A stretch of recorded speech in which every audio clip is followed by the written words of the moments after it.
आता पुढची बातमी आहे। युतीच्या दृष्टीने उद्याचा दिवस खूपच महत्त्वाचा आहे, कारण शिवसेना प्रमुख बाळासाहेब ठाकरेंच्या जयंतीनिमित्ताने बाळासाहेबांच्या स्मारकाच्या गणेश पूजनासाठी पंतप्रधान नरेंद्र मोदी आणि शिवसेना पक्षप्रमुख उद्धव ठाकरे यांना एकाच व्यासपीठावर एकत्र आणण्याचा प्रयत्न स्वतः मुख्यमंत्री करत असल्याची माहिती सूत्रांकडून मिळते।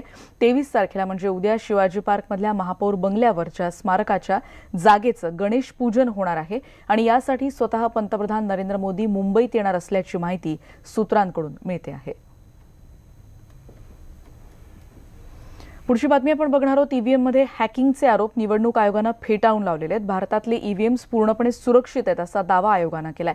या सगळ्या प्रकरणावर काँग्रेस राजकारण करत असल्याचा आरोप भाजपने केलाय। ईव्हीएम घोटाळ्याची कल्पना होती आणि म्हणून भाजपचे ज्येष्ठ नेते गोपीनाथ मुंडेंची हत्या झाल्याचा खळबळजनक दावा अमेरिकेतला हॅकर सय्यद शुजा यानं काल केला। त्यानं या प्रकरणी लंडनमध्ये एक माहिती दिली होती आणि यावेळी त्या ठिकाणी काँग्रेसचे नेते कपिल सिब्बल देखील उपस्थित होते। त्यावरून भाजपने सिब्बल यांच्यावर तोफ डागली। या प्रकरणी काँग्रेस अपप्रचार करत असल्याचा आरोप भाजपने केलाय आणि कपिल सिब्बल त्या ठिकाणी काँग्रेसचे प्रतिनिधी म्हणून गेले नव्हते असं स्पष्टीकरण काँग्रेसने दिलंय। ये ईवीएम हैक नहीं हो सकती, बट कुछ भारत विरोधी ताकतों ने कांग्रेस पार्टी के दिमाग को हैक कर लिया है और कांग्रेस पार्टी उसी मानसिकता के साथ काम कर रही है।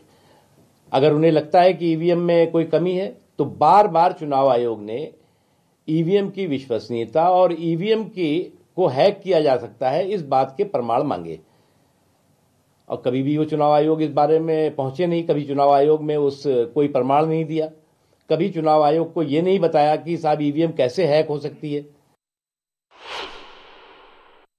ये कौन हैकर है, कहां का हैकर है?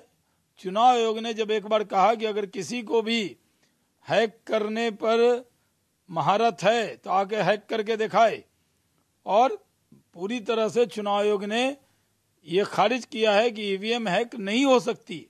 लेकिन जानबूझकर कुछ ऐसी ताकतें हैं जो पूरे भारतीय चुनावी सिस्टम को बर्बाद करना चाहती हैं। जो लोग चुनाव नहीं जीत सकते वो चुनाव आयोग को बदनाम कर रहे हैं। उस हैकर की प्रेस कॉन्फ्रेंस में कपिल सिब्बल साहब क्या कर रहे थे? क्या वो कांग्रेस के जरिए प्रायोजित था? 5-6 देश बचे हैं जो इन मशीनों का इस्तेमाल करते हैं, और जो बहुत विकसित देश हैं, कई प्रदेश यूएसए में, जर्मनी, हॉलैंड इत्यादि में जहां था ये प्रचलित, वहां भी डिसकंटिन्यू हो गया है। कपिल सिब्बल जी ने खुद ने स्पष्ट किया है कि वो वहां पर कांग्रेस को रिप्रेजेंट नहीं कर रहे हैं। उन्होंने ये कहा है कि आशीष रे जो ये पत्रकारों के संगठन के ऑफिस बेरर हैं, उन्होंने निमंत्रण दिया और वो गए उस निमंत्रण के आधार पे, और भी कुछ काम के साथ इस काम को देखने भी।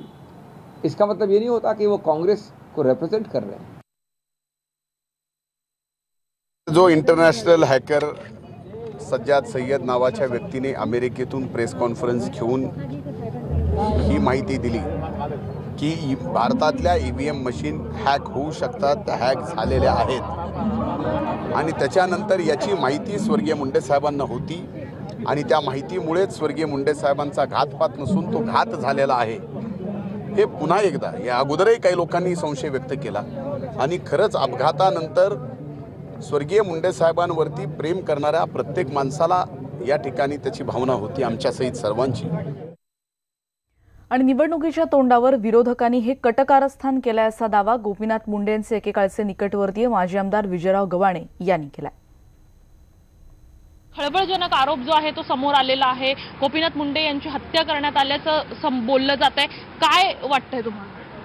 ह्याच्यात काही तथ्य नाही। गोपीनाथराव मुंडे बरोबर सावलीसारखा मी राहिलेला माणूस आहे।